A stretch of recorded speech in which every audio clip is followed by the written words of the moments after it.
Next question है question number 9। In the above figure, ये ऊपर वाला जो डायग्राम है इसमें बोथ आर आई एस के, दोनों आर आई एस के ये and C L U E, C L U और ई, ये है दो parallelogram. Find the value of x, हमें अक्स की वैल्यू फाइंड करनी है। ओके, देखिए ये आर आई और एस के ये पैरेललोग्राम है, तो ये 120 डिग्री का है, तो ये भी कितना आएगा, ये भी 120 डिग्री का है, क्योंकि अपोजिट साइड से जो एंगल है वो क्या हो जाते हैं, इक्वल होते हैं। और अगर ये 120 डिग्री है तो यहाँ वाला कितना आएगा, क्योंकि ये एंगल और ये एंगल दोनों एडजेसेंट एंगल है, तो इन दोनों का जो योग है वो 180 आएगा।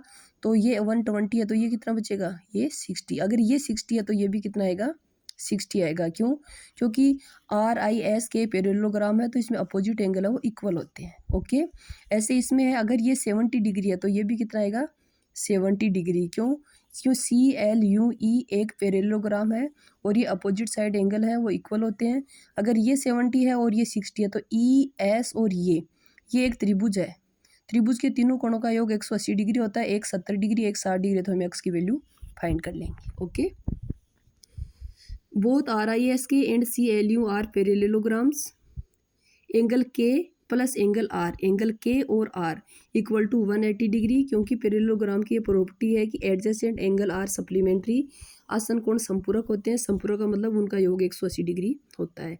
एंगल के गिवन है 120 degree plus angle R 180, 120 side में आया तो माइनस में, तो एंगल आर कितना है, 60 degree. Okay, also angle R है वो 60 डिग्री है, तो एंगल आई एस और के ये एंगल भी कितना हुआ, 60 डिग्री का, क्योंकि अपोजिट साइड एंगल इक्वल होते हैं पैरेललोग्राम में। ऐसा ही यहाँ हुआ, ये 70 डिग्री है तो ये भी 70 degree. Angle L equal to angle S E C 70 degree. Angle sum of triangle, त्रिभुज के तीनों कोणों का योग, आई एस ई सी और angle X equal to 180 degree. ये तीनों, इन तीनों का टोटल कितना है, 180। तो इससे अक्स की वैल्यू क्या है, इन दोनों को ऐड किया तो 130 प्लस अक्स इक्वल टू 180। अक्स की वैल्यू 130 इस साइड में गया तो माइनस में, तो 50 डिग्री। तो अक्स की वैल्यू कितनी है, 50 डिग्री। ठीक है, फिर अपना क्वेश्चन नंबर 11 है, explain how this figure is a trapezium which of its two side are parallel. इस डायग्राम में हमें ये बताना है कि ये जो डायग्राम है वो समलंब किस तरह है और कौन सी दो साइड ऐसी हैं जो इसमें पैरेलल है। क्योंकि समलंब चतुर्भुज में एक पेयर होता है साइड्स का, वही पैरेलल होता है, दूसरा पेयर नहीं होता है। ठीक है, देखिए क्वेश्चन नंबर 11 है, इसमें दिया हुआ है कि ए बी और पैरेलल है किसके, डी सी के। ठीक है, मेजर एंगल सी और मेजर एंगल बी और सी हैं ये दोनों। ठीक है, सॉरी हम क्वेश्चन नंबर 10 कर रहे हैं, ये रहा 10। ठीक है, एंगल एम और एंगल एल ये दोनों मिलकर कितने हैं, ये 100 दिया हुआ है और ये 80, तो 180 डिग्री। व्हेन जब a transversal line intersect two lines in such a way that the sum of adjacent angle on the same side of transversal is 180 degree.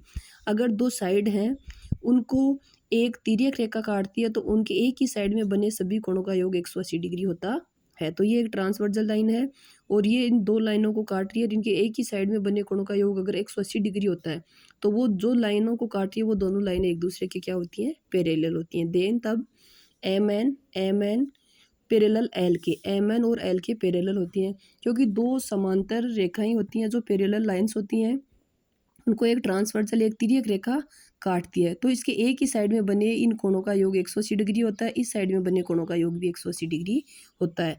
अगर इन दोनों एक ही साइड में बने कोणों का योग 180 डिग्री है, इसका मतलब ये जो दो लाइनें हैं वो दोनों एक दूसरे के क्या है, पैरेलल हैं।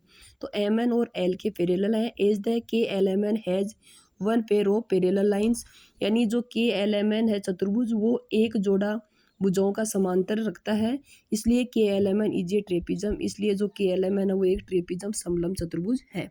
इसमें ये भुजा और ये भुजा दोनों एक दूसरे के क्या है, पैरेलल है। क्यों, क्योंकि इन दोनों भुजाओं को ये एक लाइन काट रही है और इसके एक ही साइड में बने कोणों का योग 180 डिग्री है। इसका मतलब एम एन और एल के हैं वो दोनों क्या है, पैरेलल है, समांतर है। ओके।